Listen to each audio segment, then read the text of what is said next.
did you have to say? 8.5. Wow. 8.5 night. Virginia is for lovers. 9.2. Sweet. Royal Cumberbuns say 9.4. Wonderful. So goody. So glad. All right, Elizabeth Trundle. How about a big round of applause for Elizabeth?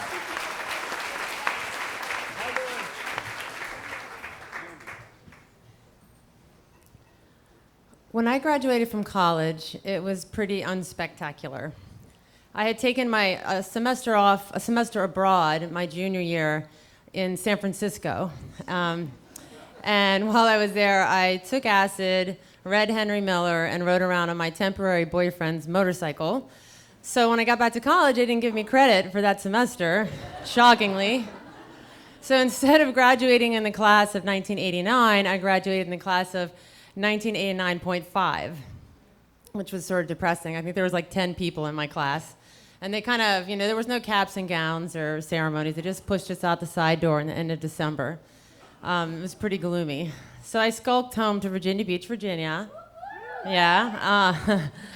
And I lived with my parents. And my parents very reasonably wanted to know what my plan was. And I really didn't have a plan.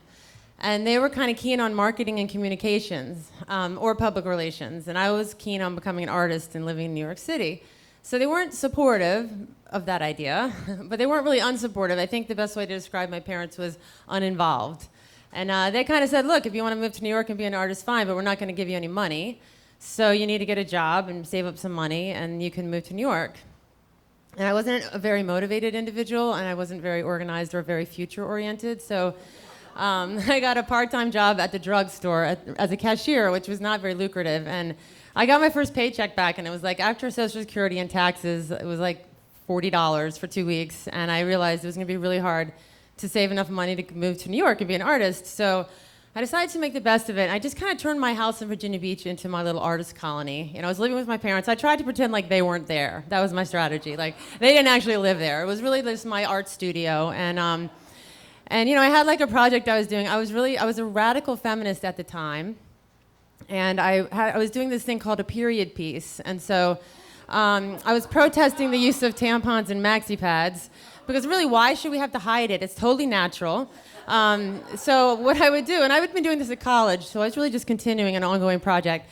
I would bleed out at night on my sheets, and then in Virginia Beach, in the morning I would get up and I would go down and I would rinse my sheets out in the lake, because my parents lived on a lake. So I'd be like leaning over the bulkhead, like rinsing these sheets out in the lake. And it was all documented because it was a performance art piece, of course. And it's only performance art if you document it. So then I would like to hang up the sheets and take photographs of the sheets. So my parents didn't understand this art project at all. They really weren't into it at all. And but they didn't interfere, because like I said, they were pretty uninvolved. But a couple weeks later, I was also into found art, so I'd find stuff around the house and kind of wrap it in paper mache and like stick it on canvas.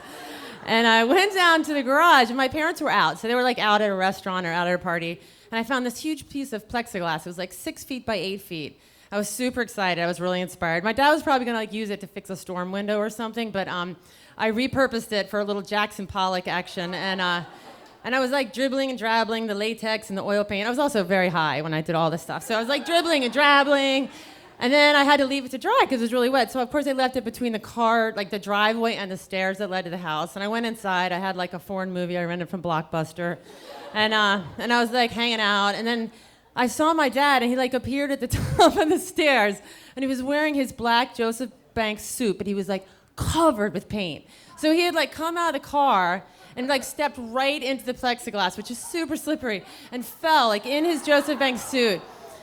And he's like angry at neutral, like his ground zero is angry, so he was just like furious, and he didn't speak to me for 2 weeks. So his Joseph Banks suit was covered with paint, and he really wasn't speaking to me, but he's really cheap too, so he really wanted to save the suit. He wasn't gonna let it go, so we took it to like 3 different dry cleaners, and he dipped it in turpentine. Nothing was working, so he threw the suit away. And then, I was kind of like a trash digger because I made art out of found stuff, so I pulled the suit out of the garbage. And it was awesome. It was like stopped making sense. Like David Byrne, it was like big shoulder pads and like paint all over, and it looked really good on me. And so, and it was like 3 days later, I like came down to go out with some friends to smoke pot, and I was wearing his suit.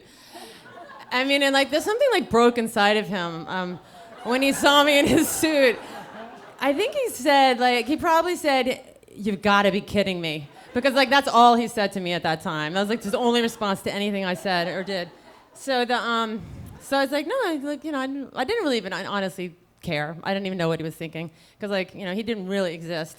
So so I think it was like 4 days later, my parents sat me down and my dad said, "Your mom and I have been thinking, and we've decided we're gonna give you a little money."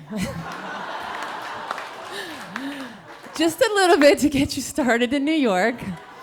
And I found this like apartment in Hoboken. It was like a couch that I was renting from someone's apartment in Hoboken. And so my dad literally drove me there. He drove me in his car with a 6-pack of beer and moved me into this apartment. He was like, "See you later. Good luck with your career." And so that's how I got my seed money to start my life in New York City. Thanks.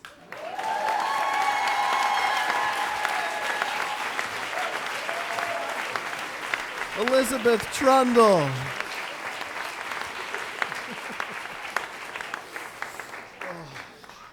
Oh my God. Oh my God. All right, it's official. I love all of you. Oh my God. Oh, we're gonna give you a little money, we decided. No, it's cool. Actually, it's cool, because I got this new suit thing and I have like more of my period thing to do. I'm fine here. I've really tuned you out. I don't need the cash. Oh, so wonderful. It was like she invented a grant program. Oh my God. Tracy Segarra is going to be our next storyteller after we get some scores for Elizabeth.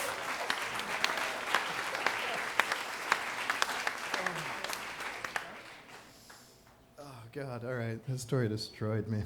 Fatted Calves, what did you think? 9.4.